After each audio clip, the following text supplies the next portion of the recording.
أعوذ بالله من الشيطان الرجيم. بسم الله الرحمن الرحيم. الحمد لله رب العالمين والصلاة والسلام على رسول الله محمد بن عبد الله وآله الطيبين الطاهرين وسلم تسليما كثيرا إلى يوم الدين. ومشيخ abategekedde ate ne batuwa kyansi okubanga tusingana abantu etwako okusomesa mwenna abanukudde era bamasheehe bahaji ne bahajati batabani bange ne bawala bange salaamu alaikum warahmatullahi wabarakatuh. Oba batawule mukatonda kasookanga mukayuga sente nezikutuwemuti nyinza okubatawula mukatono nti Allah agenda kutugamba kunaku lwenkomerero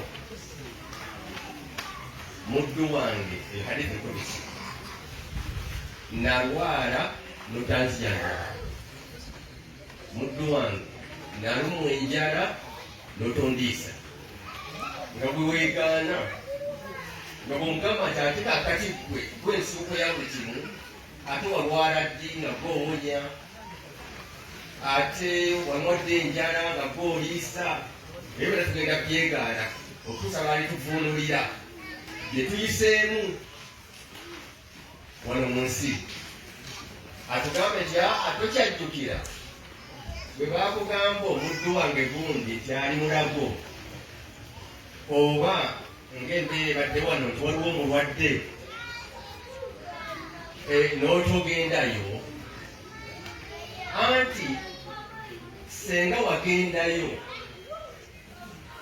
wagendayo wandyensanze waali nali awo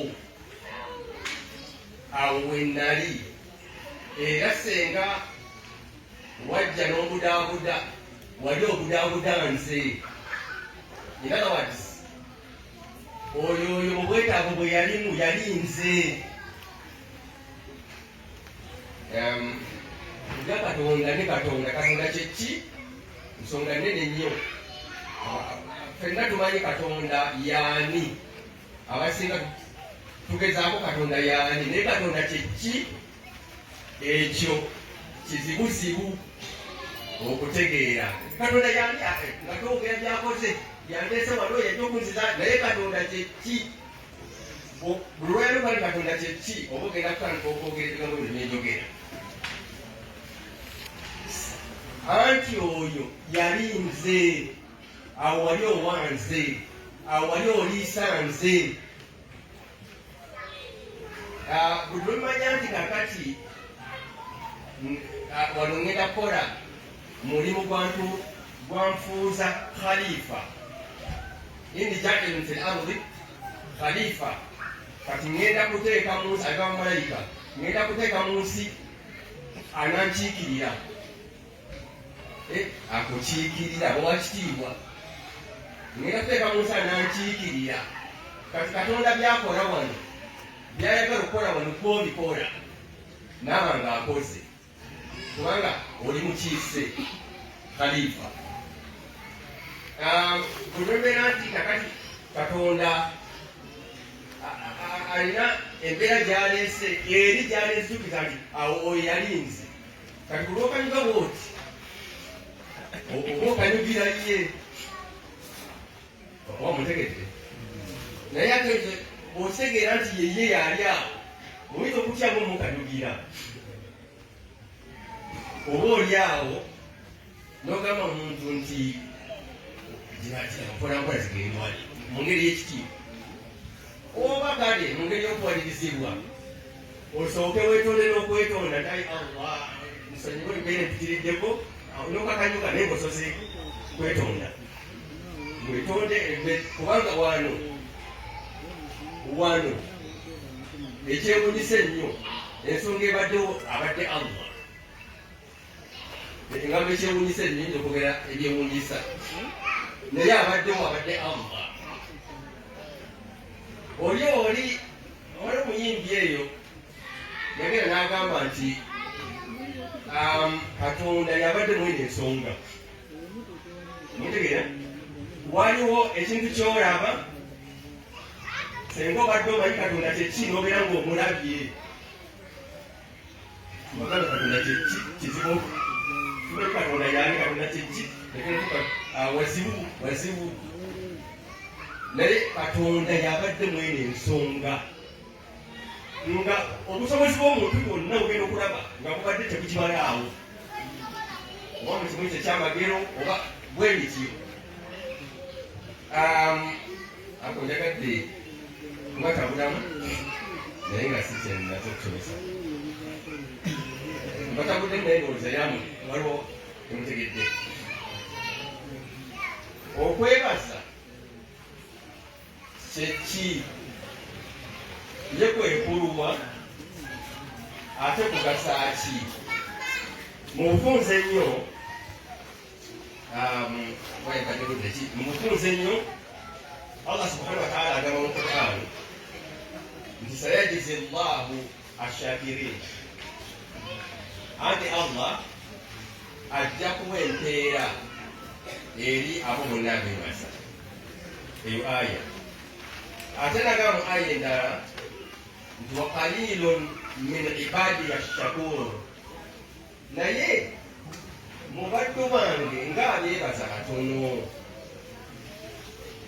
Qalilun nga batono nnyo mu baddu bange aba abeebaza. Eyo naye ali yakubi. Okwebaza kuno kyeki? Omu ku bayivu Al-Jurjani yagamba nti bwe buntu bulamu ekigambo maarufu temulyatusomesa amasheekh maarufu kitegeeza obuntu. Mutegeera yamuruna bilmaarufi balagira obuntu nebwotutekako nti buntu bulamu obuntu kimala.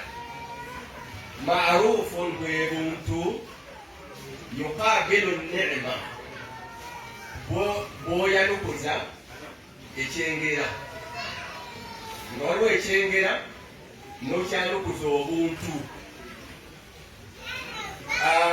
Lisaanan wa yadan wa qalban, ku lulimi ng'olulimi luvuddemu ekyobuntu oba omukono gwo ekikolwa nga kya buntu oba mu mutima gwo mu ndowoozayo nga ya buntu.